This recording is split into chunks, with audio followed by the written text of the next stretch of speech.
ពាក្យចាញ់ផ្ចាលនៅក្នុងជំពូក12ពីខ1ដល់ខ13គឺជាពាក្យមួយដ៏សំខាន់មែនទែនពីព្រោះវាលេចឡើងច្រើនដង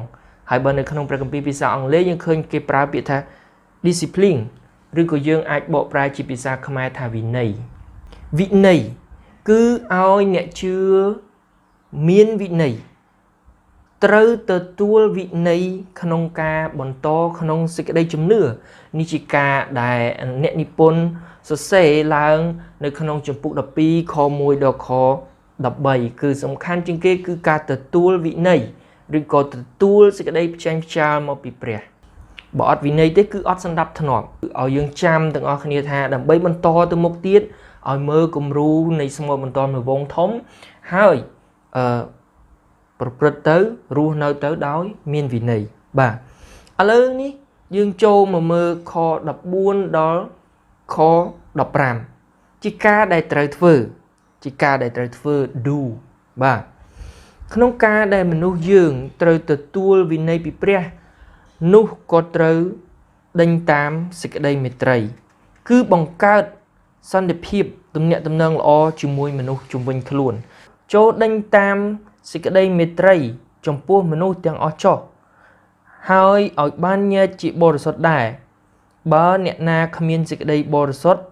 នោះមិនដែលឃើញព្រះអង្គម្ចាស់ឡើយបើអ្នកណាគ្មានសេចក្តីបរិសុទ្ធនោះមិនដែលឃើញព្រះអង្គម្ចាស់ឡើយ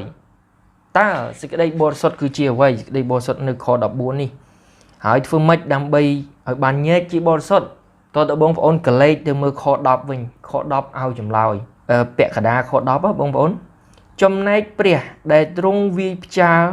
នោះសម្រាប់ជាប្រយោជន៍ដល់យើងវិញដើម្បីឲ្យបានសេចក្តីបរិសុទ្ធរបស់ទ្រង់ដូច្នេះដើម្បីទទួលបានសេចក្តីបរិសុទ្ធខគម្ពីរនេះបានប្រាប់ជាមុនបាត់ទៅហើយគឺនៅក្នុងខ10គឺទទួលការវាយផ្ចាលពីព្រះវាយផ្ចាលនោះសម្រាប់ជាប្រយោជន៍ដល់យើងដើម្បីឲ្យបានសេចក្តីបរិសុទ្ធដូច្នេះនៅក្នុងខ14នេះឲ្យអ្នកជឿដេញតាមសេចក្តីមេត្រីចំពោះមនុស្សទាំងអស់ចុះមានន័យថាក្នុងការដែលមនុស្សយើងត្រូវទទួលវិន័យពីព្រះនោះក៏ត្រូវដេញតាមសេចក្តីមេត្រីគឺបង្កើតសន្តិភាពទំនាក់ទំនងល្អជាមួយមនុស្សជុំវិញខ្លួនហើយឲ្យបានញែកជាបរិសុទ្ធនៅក្នុងបរិបទនេះគឺការទទួលវិន័យមកពីព្រះជៀសឆ្ងាយពីទោសៈមានន័យថាសេចក្តីក្រោធឬក៏កំហឹងនៅពេលដែលយើងប្រតិបត្តិ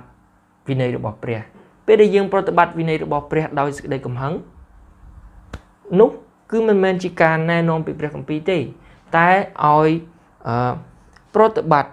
ដោយសេចក្តីមេត្រីជួនកាលយើងព្យាយាមប្រតិបត្តិតាមក្រឹតវិន័យរបស់ព្រះប៉ុន្តែយើងភ្លេចសេចក្តីស្រឡាញ់តែយើងភ្លេចទំនាក់ទំនងល្អជាមួយមនុស្សនោះគឺមិនត្រឹមត្រូវទេដោយសារយើងមិនបានប្រព្រឹត្តដោយសុទ្ធចិត្តឬក៏ដោយសទ្ធាជ្រះថ្លាហើយខ16ខ17ជាការដែលមិនត្រូវធ្វើ do not បានចាប់ផ្ដើមឡើងដោយលើកយកឧទាហរណ៍អំពីអេសាវក្នុងខ16ខ្ញុំអានជូនបងប្អូនក្រែងមានអ្នកកំផិតឬមនុស្សថ្មិលណាដូចជាអេសាវដែលលក់ច្បាប់បងច្បងរបស់ខ្លួនសង្វាតឲ្យបានតែមហូបមួយមុខប៉ុណ្ណោះដែរត្បិតអ្នករាល់គ្នាដឹងថាខ17ត្បិតអ្នករាល់គ្នាដឹងថាក្រោយមកគាត់សង្វាតចង់បានពើតែគាត់ត្រូវចោលចេញវិញត្បិត